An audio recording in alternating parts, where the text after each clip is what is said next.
Hi dear शिक्षक साथियों, आप सभी का स्वागत है आपके अपने चैनल स्टडी विथ राहुल 247 पर। जैसा कि आप सभी को पता है, एग्ज़ाम की घोषणा हो चुका है।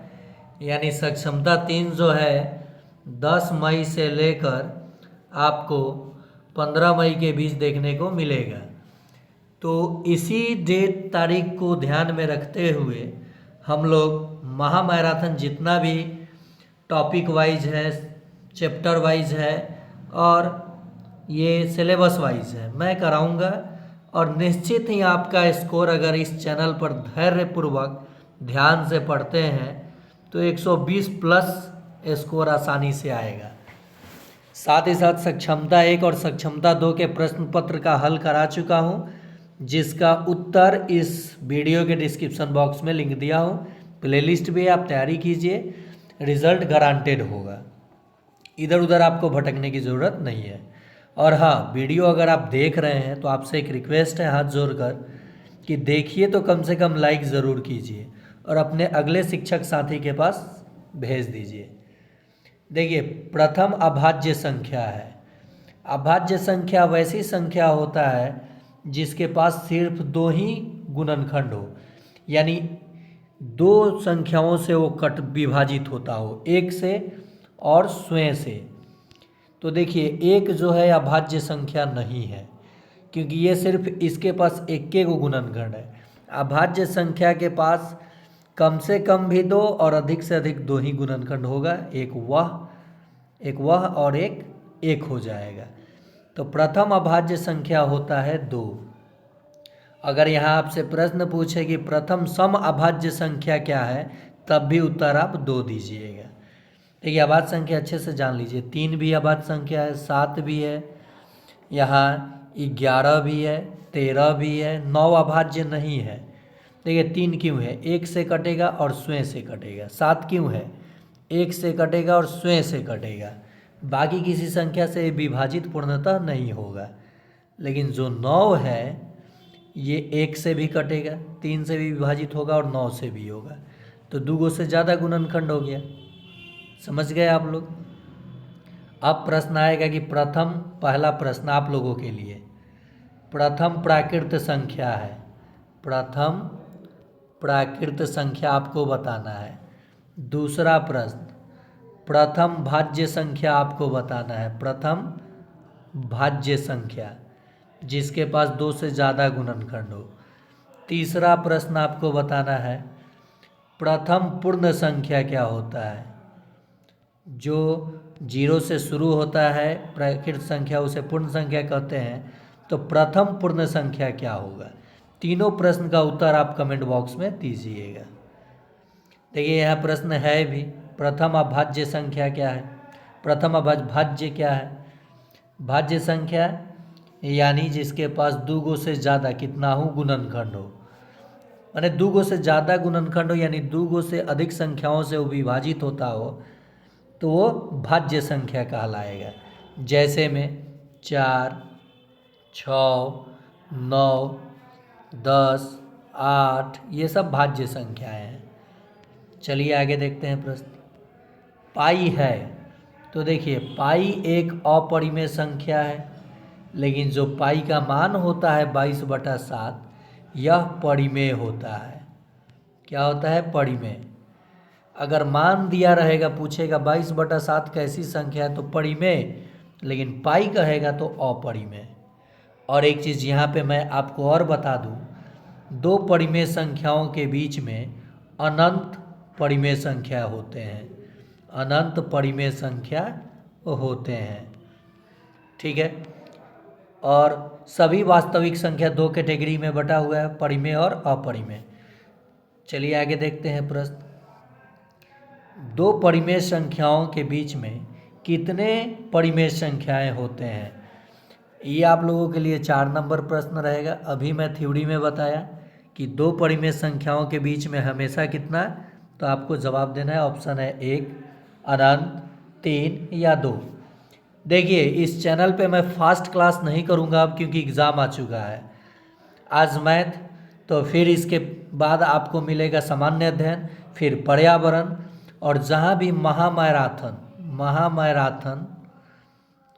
या मास्टर क्लास लिखा है, उस वीडियो को आप फुल देखिएगा, क्योंकि वहाँ से प्रश्न लड़ना ही लड़ना है, ये मेरा वादा है। और बाकी प्लेलिस्ट है, आप तैयारी कर सकते हैं। दो ऋणात्मक संख्याओं का योग हमेशा ऋणात्मक होता है और ये जुटेगा लेकिन रहेगा माइनस में ही। तो 8 5, 13 के 3 हाथ में 1, 1 1, 2 और 1 3, माइनस का 33 हो जाएगा उत्तर। तो चलिए 5 नंबर प्रश्न का जवाब आप लोग देंगे। 5 नंबर प्रश्न का माइनस का 11 जोड़ माइनस का 13 का मान कितना होगा। ओके, जब भी कोई प्रश्न कराऊंगा उस पर एक एग्जाम्पल आप लोगों के लिए दूंगा, ताकि आप भी अपना फुल कॉन्फिडेंस लाइए। और मॉडल सेट के अनुसार आप जैसे ये कराऊंगा तो आपके लिए प्रश्न दूंगा कि आप बनाइए। घर के कमरे का आकार कैसा होता है। तो जो देखिए ईंट से बनता है ना घर का कमरा, तो जो आकार ईंट का होगा वही आकार आपके घर के कमरे का, ज्योमेट्री बॉक्स का, बक्सा का, अलमीरा का, ये घनाभ होता है। क्या होता है? घनाभ। ओके, अगर इसके सभी सतह बराबर हो जाएं, जैसे पासा, लूडो छक्का का पासा, तो वो हो जाता है घनाकार। घनाकार। अगर बर्थडे टोपी हो जाएगा या जोकर का टोपी, तो ये हो जाता है आपका शंकु। और जब भी कोई चीज़ इस आकृति का दिखाई दे, जैसे बोतल, टूटा पाइप, तो ये हो जाता है बेलन। क्या होता है? बेलन। ये 4 फिगर के प्रश्न पूछता है। या फिर ये भी पूछ सकता है कि घनाकार का, घन का, घनाभाकार नहीं, घन का प्रत्येक दृश्य कैसा दिखाई देता है, तो वर्ग के जैसा। और घनाभाकार का प्रत्येक दृश्य, प्रत्येक सतह जो होता है कैसा दिखाई देता है, तो आयताकार, आयत होता है। ये दोनों चीज़ याद रखिएगा। तो आप लोगों को यहाँ बताना है 6 नंबर प्रश्न, घन का आयतन का फॉर्मूला। घन का आयतन मैं यहाँ पे ऑप्शन दे रहा हूँ, 2 ऑप्शन। ऑप्शन ए है L गुने बी गुने एच, और ऑप्शन बी है भुजा का क्यू, भुजा का क्यू। चलिए अगला प्रश्न है, किसी आयत की लंबाई और चौड़ाई क्रमशः 8 सेंटीमीटर और 5 सेंटीमीटर है, तो उसका परिमाप क्या होगा। चाहे वो आयत हो या आयताकार बाग हो, बात आयत का ही होगा। तो इसका परिमाप होता है 2 गुने लंबाई जोड़ चौड़ाई। तो ये देखिए लंबाई और चौड़ाई को जोड़ लीजिए, 8 5 13, 13 को डबल कर दीजिए, 13 दूनी 26 सेंटीमीटर। सेंटीमीटर आपका उत्तर हो जाएगा। समझ गए होंगे आप लोग। जब भी आयत का परिमाप पूछे तो 2 गुने लंबाई जोड़ चौड़ाई, तो आपको सूत्र लिखने की ज़रूरत नहीं है, लंबाई और चौड़ाई को जोड़ लीजिए, 8 5 13 डबल कर दीजिए, देखिए उत्तर में 26 है। चलिए 7 नंबर प्रश्न आप लोगों के लिए, किसी आयताकार बाग की लंबाई आपको दे दिया 12 सेंटीमीटर और चौड़ाई दे दिया 8 सेंटीमीटर, तो आपको उसका परिमाप बताना है। आयत का क्षेत्रफल होता है लंबाई गुने चौड़ाई, इसका आपको परिमाप बताना है। 8 नंबर प्रश्न है पूरक समपूरक पर आधारित। देखिए ये कह रहा है 75 डिग्री कोण का पूरक कोण क्या होगा। पूरक कोण जिस किसी कोण का पूछे उसे 90 डिग्री में से घटाइएगा। ठीक है, तो कितना डिग्री आ जाएगा? 15 डिग्री उत्तर। अगर समपूरक पूछा जाए, क्या पूछा जाए? समपूरक कोण किसी भी कोण का, तो उसे 180 डिग्री में से घटाइएगा। तो यहाँ पे आपको 7 नंबर प्रश्न में जवाब देना है। 7 नंबर में 75 डिग्री का समपूरक कोण क्या होगा। समपूरक ऑप्शन में उत्तर है, आप उत्तर जरूर दीजिएगा। चलिए आगे देखते हैं। निम्नलिखित निम्न भिन्नों को आरोही अवरोही क्रम में लिखें। अवरोही यानी घटते क्रम, घटते क्रम। देखिए ऐसे प्रश्न सीटेट में भी पूछे जाते हैं और बीपीएससी टीआरई में भी पूछे जाते हैं बहुत। तो इसका मैं आपको रामबाण बता देता हूँ, ट्रिक ही बता देता हूँ। क्या कीजिए, इस डिनोमिनेटर में हर को देखिए कि हर जो है 15, 25, फिर 15, फिर 10, इसका एलसीएम क्या होगा। तो आप सबको एलसीएम आना चाहिए। 15, 25, 15, 10 का एलसीएम होगा 150। सभी भिन्न को 150 से गुना कर दीजिए, पता चल जाएगा कौन बड़ा है कौन छोटा है। तो आप अवरोही आरोही में सजा सकते हैं। आइए सिखाते हैं, एकदम इत्मीनान से सीखिए। 15, 25, 15, 10 का लघुत्तम जब आप निकालिएगा तो 150 आएगा। तो मैं 4/15 में जब गुना किया 150 को 15 दहा के, तो ये इसका मान 40 आ गया, इस पूरे भिन्न का मान। ठीक इसी तरीके से मैं 2/25 को 150 से गुना करूँगा तो ये 6 बार में कटेगा, 6 दूनी 12 आ गया इसका मान, 2 नंबर का मान। इसमें गुना करूँगा तो ये फिर 15 से 150 कटेगा तो 10 10 छक 60 आ गया इसका मान, 3 नंबर का। ये 15 बार में तो 15 सते 105 आ जाएगा इसका मान। सबका मान डिफरेंट डिफरेंट आ गया। सबसे ज़्यादा मान आया किसका, 7/10 का। हमें किस क्रम में लिखना है, अवरोही, इसलिए घटते क्रम में लिखेंगे। 105 से छोटा कौन है, 105 सबसे बड़ा हो गया। फिर इससे छोटा 60 है, तो 60 वाले को यानी किसका मान है, 6/15 का।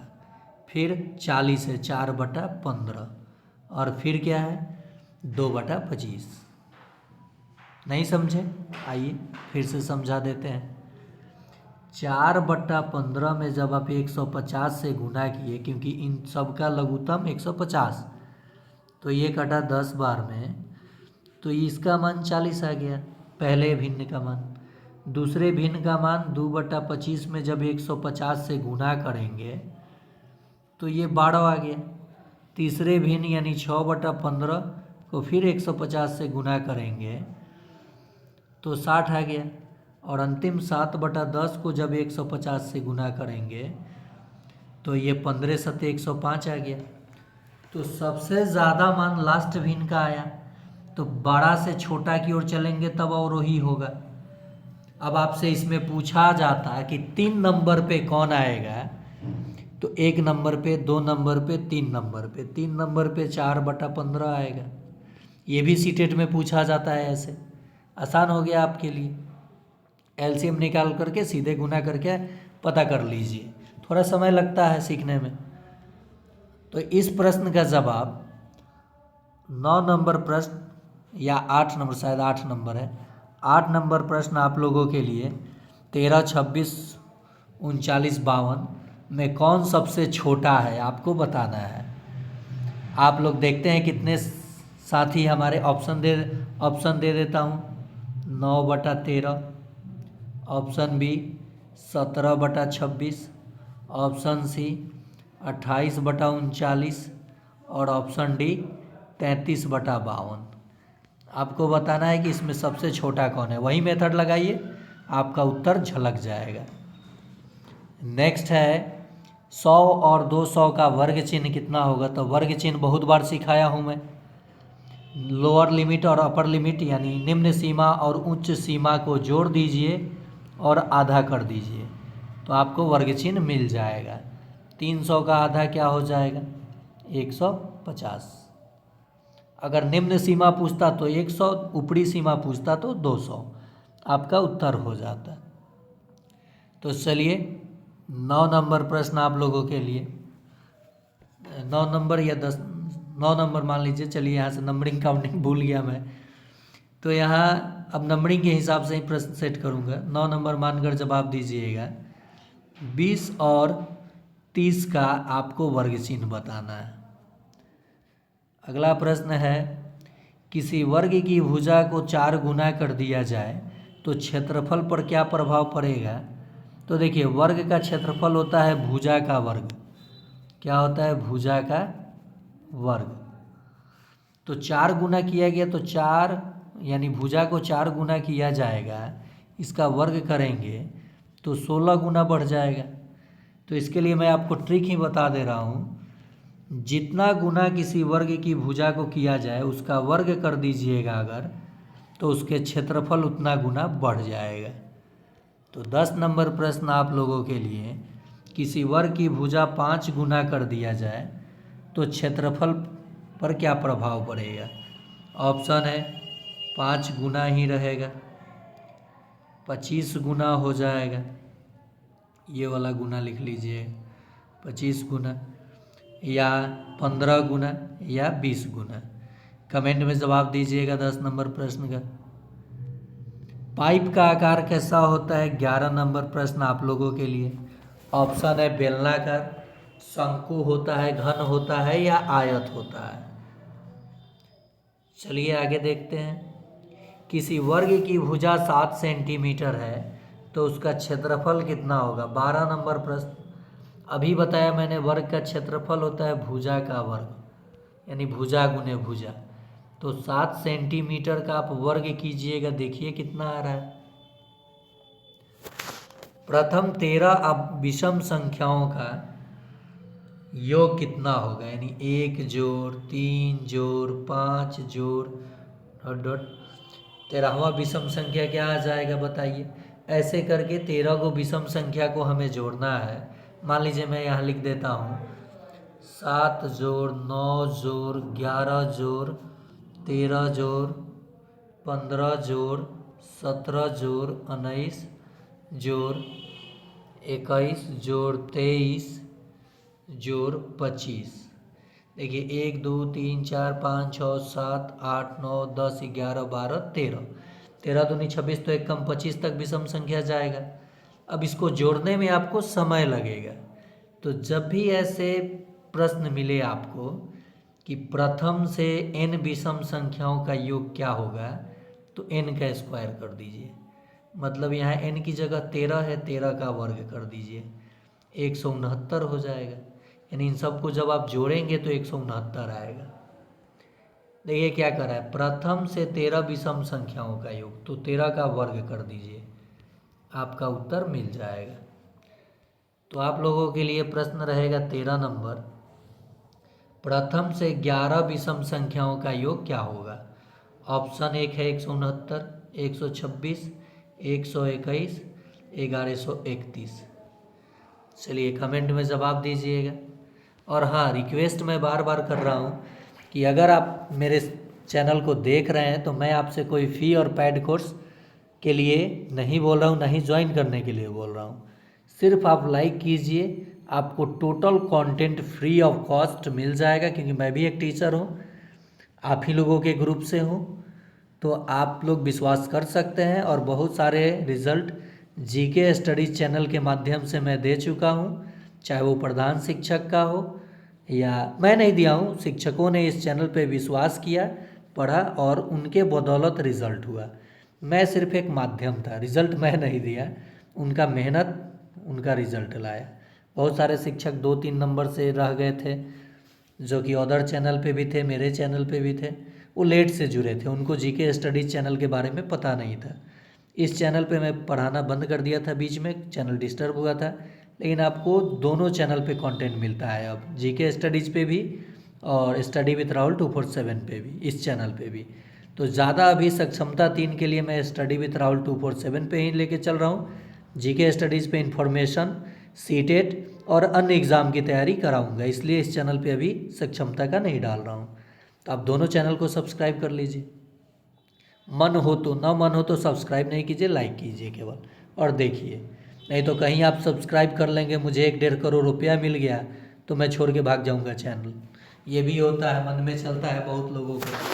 हमारे सर्किल के जितने भी टीचर हैं मेरे चैनल को नहीं देखते हैं, चुप्पे चुप्पे चोरी चोरी देखते हैं मैं एक दिन देखा था, वो लोग चुप्पे चोरी देखते हैं, लेकिन ये नहीं कहेंगे और लाइक भी नहीं करते हैं। देख लेंगे, काम चल जाएगा, हो जाएगा।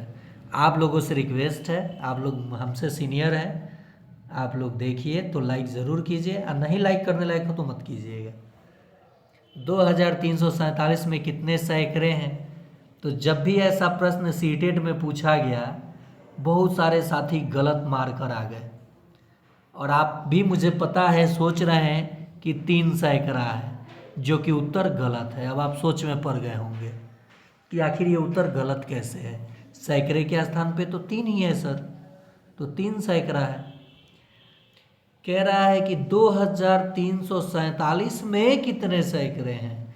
तो क्या यहाँ पे ये जो 2000 है इसको हम सैकड़ा में नहीं लिख सकते हैं, 20 गुने 100 लिख सकते हैं, और फिर 3 भी सैकड़े में है। अब आप बताइए कितने सैकड़े हैं। 23 सैकड़े हैं। कितने? 23। ये बिल्कुल सही उत्तर होगा। सीटेट में यही छोटी छोटी गलती, जो 15 प्रश्न न्यूमेरिकली और उसके बाद सीडीपी 15 आता है, तो गलती होता है जिसके कारण से 2 या 4 नंबर से रिजल्ट फंस जाता है सीटेट का। और आप तो सोच रहे हैं कि हम सही मार के आए हैं, लेकिन पता चलता है आंसर की में गलत। तो आप कहते हैं आंसर की गलत है। गलत कहाँ से है? प्रश्न को पहले अच्छे से पढ़िए, समझिए, तब जवाब दीजिए। लेकिन एग्ज़ाम टाइम में कम समय रहता है, उसमें समझने का टाइम भी कम रहेगा। आप यहीं से समझ लीजिए ताकि वो छोटी छोटी जो गलती है नहीं करेंगे। बूंद बूंद से तालाब भरना है। 120 पे जाने के लिए आपको प्रत्येक दिन कम से कम 1 घंटा पढ़ना है। इस चैनल चाहे किसी चैनल पे सभी लोग अच्छा पढ़ाते हैं। आप पैसा जहाँ लगाए हैं वहाँ देखिए, लेकिन अनर्गल चीज़ ना पढ़िए, परीक्षा के लिए पढ़िए। मैं इसमें कहूँ कि कितने दहाई हैं, तो 234 दहाई है। देखिए कितने सैकड़े हैं, तो इसके लिए मैं आपको ट्रिक भी बता देता हूँ। यहाँ से 2 जीरो लगाइएगा तो जो बच गया कितने सैकड़े हो गए बता दीजिए? 23। मैं कहूँ 3, 5, 7, 2, 9 में कितने सैकड़े हैं, तो 2 ये जीरो ना लगाइएगा सैकड़ा में, यानी 357 सैकड़े हैं। कितने सैकड़े हैं? 357 सैकड़े हैं। समझ गए होंगे इस सवाल को आप लोग। चलिए आगे देखते हैं प्रश्न। 89.231 का विस्तृत रूप क्या है? तो 80 जोड़ 9 जोड़ 2/10 जोड़ 3/100 जोड़ 1/1000। 3 नंबर आंसर आपका सही हो जाएगा। इस टाइप का भी एक प्रश्न रहेगा आपके एग्जाम में, निश्चित ही रहना है, डेसिमल से रहेगा। बेलन का आयतन होता है, तो देखिए दोस्तों, बेलन का जो आयतन है वो होता है πr²h, वृत्त का क्षेत्रफल गुने ऊंचाई। इसी में 1/3 अगर लगा दीजिएगा तो ये शंकु का आयतन हो जाएगा। ये वाला, ये वृत्त का क्षेत्रफल है, ये बेलन का आयतन है, और ये गोले का आयतन है, गोला का आयतन 4/3 πr³। इसको स्क्रीनशॉट ले लीजिए। यहाँ लिख देता हूँ, ये वृत्त का क्षेत्रफल है, वृत्त का क्षेत्रफल। ये बेलन का आयतन है, बेलन का आयतन, और ये आपका हो जाएगा शंकु का आयतन, और ये हो जाएगा गोला का आयतन, स्फेयर का। चलिए आगे देखते हैं प्रश्न। डेसिमल का गुना जिसमें आपको परेशानी होता है आसानी से करेंगे। देखिए सीबीआई में, बैंक पीओ में, असिस्टेंट लोको पायलट में ये सब पूछा जाता है। इसको देख के आंसर मारिए। देखिए 2 दूनी 4, 4 दूनी 8, 8 तो हुआ। दशमलव गिनिए, 3 अंक छोड़ के 2 अंक छोड़ के, इसमें तो दशमलव है ही नहीं, तो 3 और 2 5 अंक छोड़ के डेसिमल इधर से देना है। तो 8 तो 1 अंक हो गया है, 4 को जीरो लगा दीजिए। दशमलव आइए, अच्छा लगने के लिए जीरो लगाइए चाहे ना लगाइए। तो आप समझ गए होंगे हम क्या सिखाना चाहते हैं।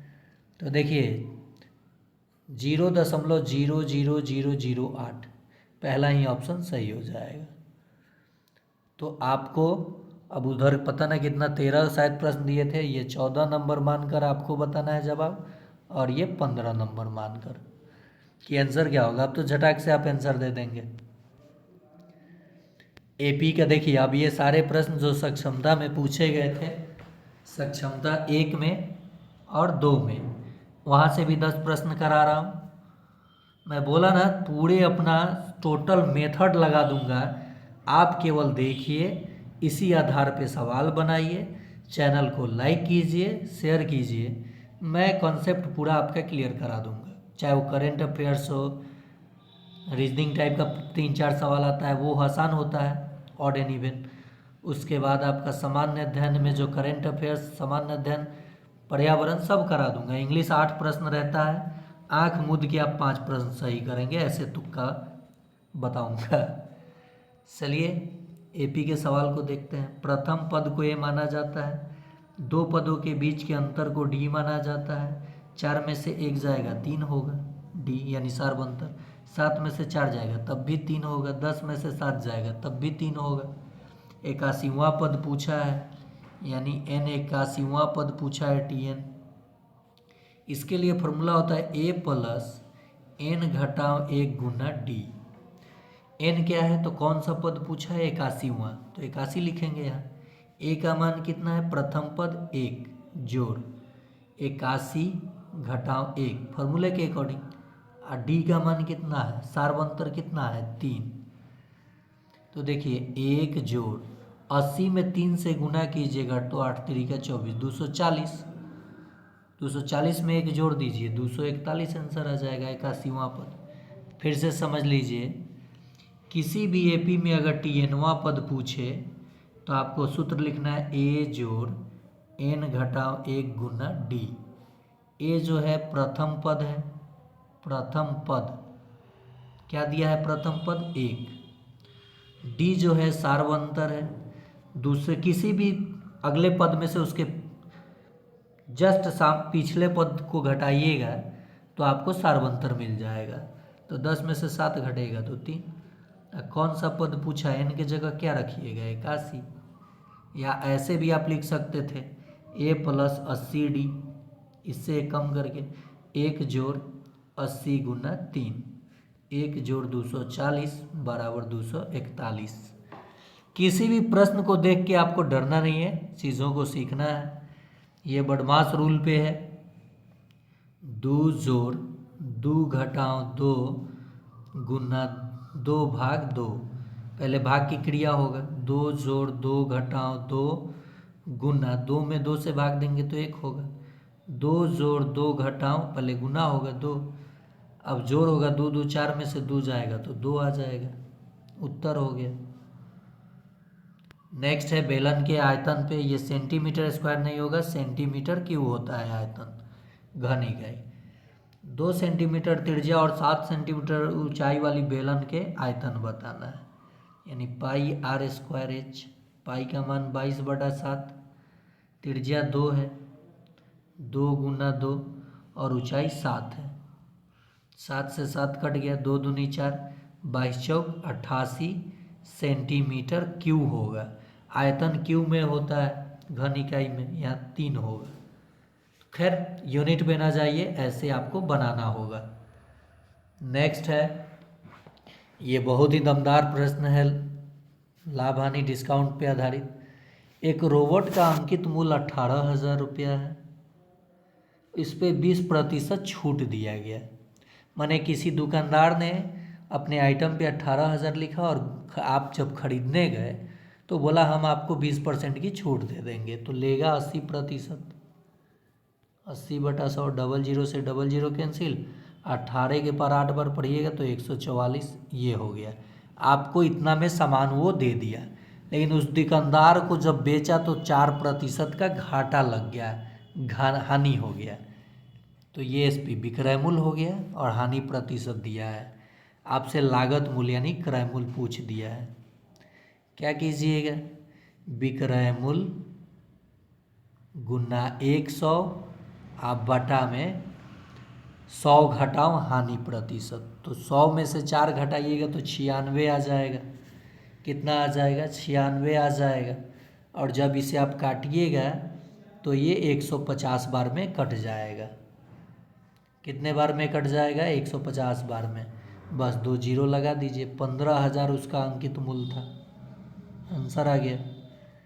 देखिए जब भी आपको विक्रय मूल्य दिया हो और लॉस दिया हो तो क्रय मूल्य निकालने का फॉर्मूला जो होता है विक्रय मूल्य गुना 100 बटा 100 घटाओ लॉस प्रतिशत।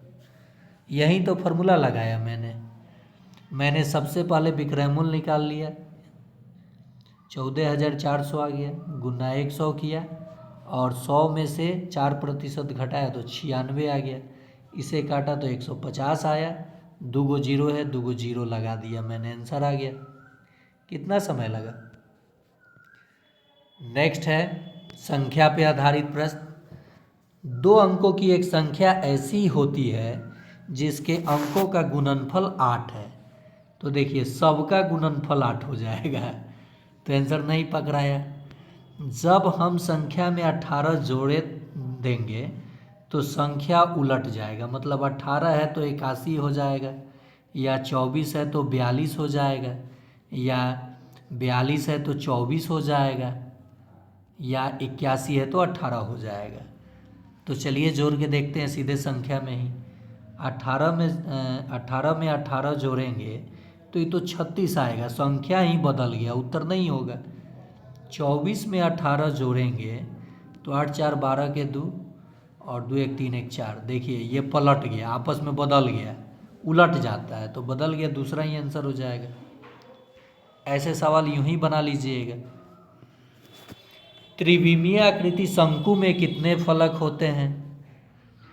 देखिए इस शंकु में कितने फलक हो गए? 1 2 एक पीछे 3, यानी 3 फलक होते हैं। त्रिभुज की सर्वांग समता, देखिए ये सर्वांग समता पे आधारित है, जो कि 9th और 7th में रहता है गणित।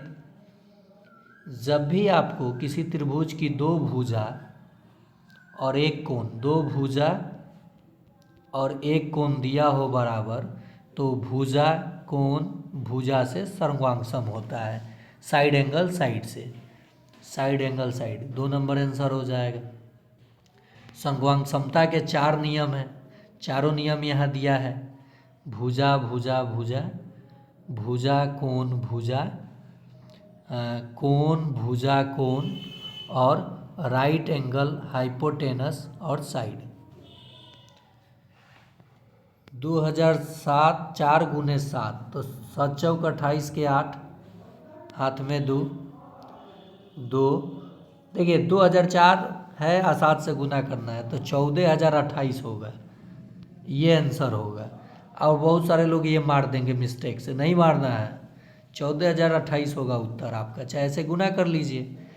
7 चौक 28 का 8, हाथ में 2, 7 में 0 से गुना होगा 0, तो हासिल 2 था 2, 0 से गुना हुआ 0, 7 दूनी 14, आंसर आ जाएगा। तो ये था आज का आखिरी प्रश्न और महामैराथन, जो कि आप लोग लॉन्ग वीडियो ढूंढ रहे थे।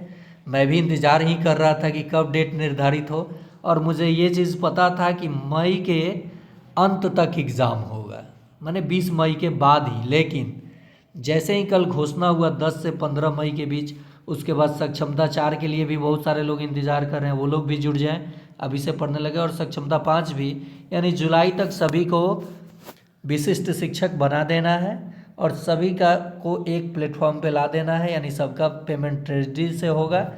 और जितने भी हमारे शिक्षक साथी जो सक्षमता पास किए हैं, कोई त्रुटि किए हैं या फिर जिनका डॉक्यूमेंट सही नहीं है, उनका HRMS ऑनबोर्डिंग में दिक्कत हो रहा है, तो आप लोग पहले से ही अपने डॉक्यूमेंट का सुधार, जो भी मिस्टेक है करते रहिए, देख लीजिएगा। उसके बाद सारी प्रक्रियाओं में आप शामिल होइए। जैसे जैसे आप एग्ज़ाम पास करेंगे, आपका सब कुछ, सारी जानकारी मैं देता रहूँगा चैनल के माध्यम से। आपको कोई भी परेशानी हो तो आप प्रश्न पूछ सकते हैं इस चैनल के डिस्क्रिप्शन में आप लिख करके, या फिर आप मेरे व्हाट्सअप नंबर 9939594899 पे हाई लिख कर भेजेंगे। मैं आपको प्लेलिस्ट और सक्षमता परीक्षा 1 और 2 के प्रश्न पत्र का हल जो वीडियो बनाया हूँ भेज दूँगा। तो आप जुड़िए, लाइक कीजिए, फ्री ऑफ कॉस्ट आपको सारी चीज़ें मिल जाएगा। आज के लिए इतना है।